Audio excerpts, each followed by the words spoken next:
به نام خدایی که در این نزدیکی است.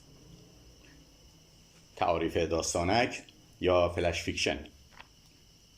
داستانک یا فلش فیکشن نوعی روایت مینیمال است که سادگی و ایجاز دو بال پرنده تخیل نویسندگان آن است که با ضربه پایانی خواننده خود را به کشف مفهوم عمیقان غافلگیر می‌کند.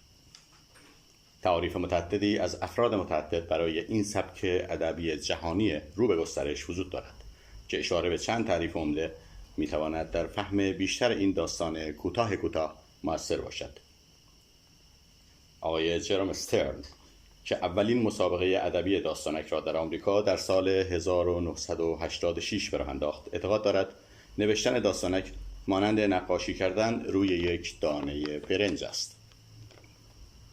ادگار آلن پو از بنیانگذاران داستان کوتاه را نوشته‌ای می‌داند که در یک نشست بتوان آن را خواند و آقای سیامک احمدی داستان کوتاه را داستانی تعریف می‌کند که بتوان آن را در یک مکالمه تلفنی کوتاه خواند و در یک نشست چند ساعته درباره آن حرف زد.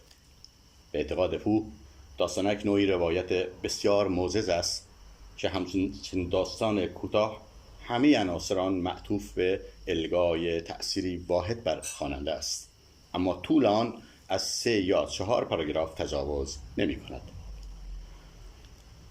جیمز توماس، خالق بهترین بچه عالم، داستانک را زیر 75 کلمه معرفی می‌کند. استیو توماس، سردبیر و ناشر آمریکایی و خالق داستانک‌های 55 کلمه‌ای، اعتقاد دارد داستانک زیر 55 کلمه باید شمارگان واژه داشته باشد. جو دبلیو توماس، نویسنده میکرو، کتاب معروف میکرو که 7 شیوه نوشتن فلش فیکشن را ارائه داده است، داستانک را زیر 1000 کلمه قلمداد می‌کند. ریموند کاور در مورد داستان کوتاه میگوید میتوان یک خط از گفتگویی به ظاهر بی‌آزار نوشت و کاری کرد که پشت خواننده بلرزد. او هنری در تعریف داستانک میگوید یک داستان مینیاتوری که در کمتر از 2000 کلمه یا کمتر از آن سعی دارد بر یک وضعیت و مردم درگیر در آن روشنایی درخشان آشکار کننده‌ای بیفکند. همینگوی بزرگ و از سردمداران مینیمال نویسی که داستانک 6 کلمه‌ای کفش نوزاد را به او نسبت می‌دهند، در تعریف کوتاه نویسی میگوید کار یک نویسنده مانند کار آینه ساز است که باید به قدری کلمات را صیقل دهد تا هر کس بتواند تصویر خود را در آن ببیند. اسدالله همراهی، نویسنده و مترجم به نام داستان کوتاه و داستانک که آثار برجسته‌ای در این زمینه دارد، میگوید نوشتن داستانک کار دشواری است، چرا داستانک هایی در قالب پیامک هم باید از زندگی سخن بگوید و برشی از زندگی باشد. تعاریف بسیاری از داستانک وجود دارد. در چین به آن داستان طول یک سیگار میگویند، یعنی به فاصله کشیدن یک نخ سیگار بتوان آن را خواند. یا به داستان کف دستی معروف است، یعنی بتوان آن را داخل کف دست نوشت. دیوید گوفنی، مینیمالیست انگلیسی، میگوید داستان مینیمال مانند یک توده سنگ است که نویسنده باید مانند سنگ تراش ماهری آن را بتراشد.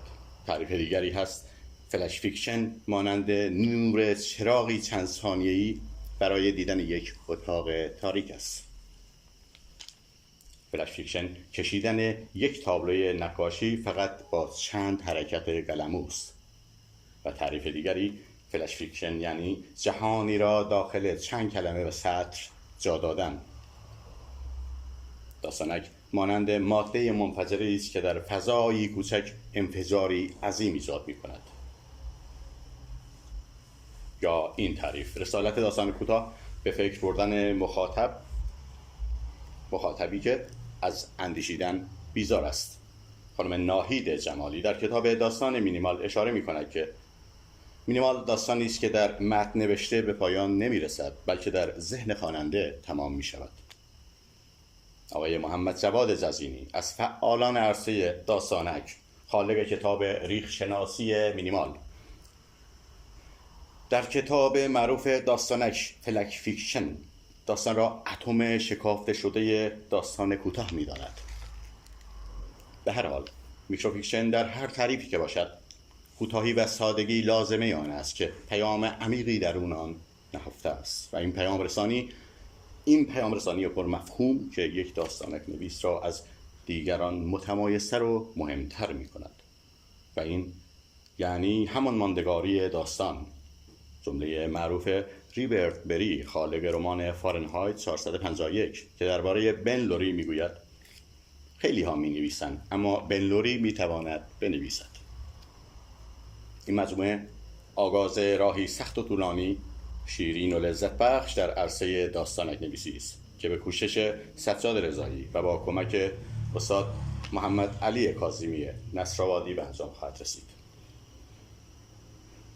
آقای محمد علی نصرآبادی، آقای نویسنده مترجم و پژوهشگر عرصه داستانک، اعتقاد دارد داستانک مانند دمنوش آرام بخش در فصل پاییز برای آدمی است که در زیر آسمان ابری جرعه آن را نوش می کند.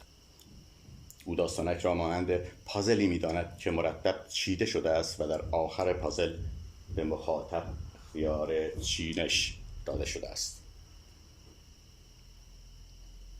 کاظمی نصرآبادی داستانک را به کوه یخی تشبیه می کند که قسمت سر آن بیرون آب است و برای کشف لایه‌های زیرین آن باید خود را به آب عمیق زد تا عمق را پیدا نمود. و ساختار داستانک را مانند رباعی فارسی می داند که آغاز، میانه و پایان مشخص و معینی دارد. آنگهست که جمشید در آن جای گرفت، آهو بچه کرد و رو به هارام گرفت. بهرام که گور می گرفتی همه عمر، دیدی که چگونه گور بهرام گرفت. و در مورد ایجاز در داستانک به بیت نظامی اشاره می کند که یک دسته گل دماغ پرور از خرمن 100 گیاه بهتر، و به شعر سعدی اشاره دارد: کمگوی و گزیده گوی چون دور، که از گفتن تو جهان شود پر. در مورد اهمیت واژگان عقیده دارد اگر یک رمان 300 صفحه داشته باشد، هر واژه داستانک به اندازه یک صفحه آن محسوب می شود. در تعداد واژگان داستانک هیچ توافق جامع و قاعده ثابتی وجود ندارد. نظرات متعددی از اشخاص متعدد با شماره های واژگانی از 6 واژه تا زیر 1000 حتی بالاتر متغیر است. و معرفی داستانک: مهم، ایجاز و کوتاهی، دو اصل مهم داستانک نویسی است. در معرفی داستانک باید به قدری کوتاه نوشته شود که نتوان هیچ واژه‌ای از آن را حذف کرد، که در این زمینه نیک توبی جمله جالبی دارد که یک داستانک عالی را با چاقو می نویسند نه با قلم. و جمله پایانی و شعار معروف کمینه گرایان رابرت براینگ میگوید: کم هم زیاد است. منتظر ادامه بحث پژوهشی داستانک بازان باشید. 14 دی ماه 1403